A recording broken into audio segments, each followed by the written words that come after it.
পটুয়াখালীর উপর দিয়ে বেশ কয়েকদিন যাবৎ বয়ে যাচ্ছে মৃদু তাপপ্রবাহ। গতকাল সন্ধ্যা ৬টায় জেলায় সর্বোচ্চ তাপমাত্রা রেকর্ড করা হয়েছে ৩৭.১ ডিগ্রি সেলসিয়াস। বাতাসে জলীয় বাষ্পের পরিমাণ ছিল ৮৫%। এতে ব্যাহত হচ্ছে স্বাভাবিক জীবনযাত্রা। অস্বস্তিতে পড়েছে সকল শ্রেণীর মানুষ। ভ্যাপসা গরমে সবচেয়ে বেশি ভোগান্তিতে পড়েছে নিম্ন আয়ের খেটে খাওয়া শ্রমজীবীরা। তপ্ত রোদের কারণে দুশ্চিন্তায় রয়েছে মৌসুমি সবজি চাষি সহ বিভিন্ন ফল চাষিরা। অস্বাভাবিক গরমে হাসপাতালগুলোতে বেড়েছে ডায়রিয়া ও চর্মজনিত রোগীর সংখ্যা। এদের মধ্যে শিশু ও বয়স্ক রোগীর সংখ্যাই বেশি। আবহাওয়ার এই অবস্থা আরও এক সপ্তাহ বিরাজ করতে পারে বলে জানিয়েছে জেলা আবহাওয়া অফিস।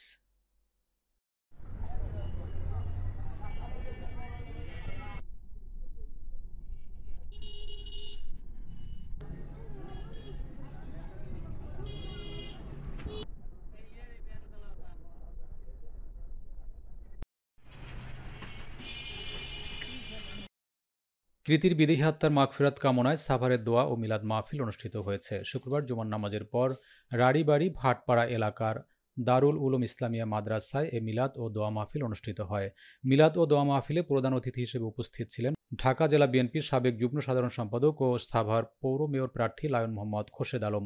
এ সময় আরও উপস্থিত ছিলেন কৃতির পিতা অধরচন্দ্র সরকারি উচ্চ বিদ্যালয়ের সাবেক সহকারী প্রধান শিক্ষক খোরশেদুজ্জামান ফিরোজি, রাকিব হাসান, রাশেদুজ্জামান বাচ্চু, খান মজলিস বাবুসহ আরও এলাকার গণ্যমান্য ব্যক্তিবর্গ। এ সময় খোরশেদ আলম প্রধান অতিথির বক্তব্যে কৃতির স্মৃতিচারণে আবেগ আপ্লুত হয়ে পড়েন এবং কৃতির ফিরোজির বিদেহী আত্মার মাগফিরাত কামনা করেন।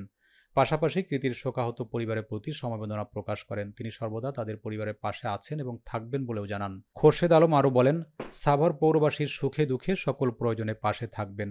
তিনি সাভারের জনগণের কল্যাণে উন্নয়নমূলক কাজ করে সাভারকে আলোকিত পৌরসভা হিসেবে গড়ে তুলবেন এবং পরিবর্তনের লক্ষ্যে সাভার পৌরবাসীকে তার পাশে থাকারও আহ্বান জানান।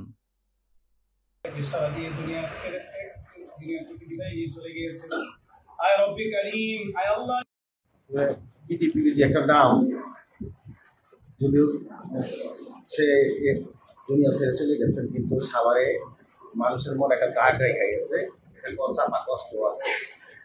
সাভারের মানুষ যেভাবে কৃতির পাশে দাঁড়াইছে,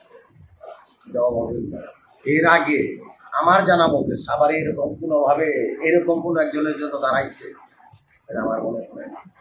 আসলে আমরাও চেষ্টা করছি, কারণ আমার কৃতিতুল্য শিক্ষক স্যার, তার সন্তান, কৃতি স্যারের সন্তান আমরা নিজের ভাই হিসেবে নিয়েছিলাম যে এটা আমার ভাই হলে যতটুকু দেওয়া ঠিক চেষ্টা করছি। তো আজকে কৃতি বিরোধীর জন্য স্যার কৃতিদের সাথে একটা দুপুরের মিলাদের ব্যবস্থা করছে। আমি সবার কাছে চাচ্ছি, পাশাপাশি আমরা যারা সাভারে আছি, সাভারে থাকি, এই সাভার আমাদের নিজের মনে করে আমরা যেন সাভার প্রত্যেকটা উন্নয়নমূলক কাজ এবং মানবিক কাজ এবং সাভার সুন্দর সুষ্ঠু সুন্দর সাভার, উন্নয়নমুখী সাভার, মানবিক সাভার গড়ার জন্য এই সাভারের প্রতিটা নাগরিকের যোগদান দেওয়া হবে। এই সাভার হোক শিক্ষানগরী, মানবাধিকার শুরু করে আপনি সমস্ত উন্নয়নমুখী যত আছে তার সাথে সাভারের অবস্থা উন্নয়নের রাষ্ট্র। পুরাতন সবজি মার্কেটের ভাই ভাই রেস্টুরেন্টের হল রুমে কাতার বিএনপির যুগ্ম সাধারণ সম্পাদক ও ফেনী সমিতির সাধারণ সম্পাদক মোকাররম আলী সাদের জন্মদিন উপলক্ষে প্রিয়জনদের পক্ষ থেকে এক আড়ম্বরপূর্ণ অনুষ্ঠানের আয়োজন করা হয়।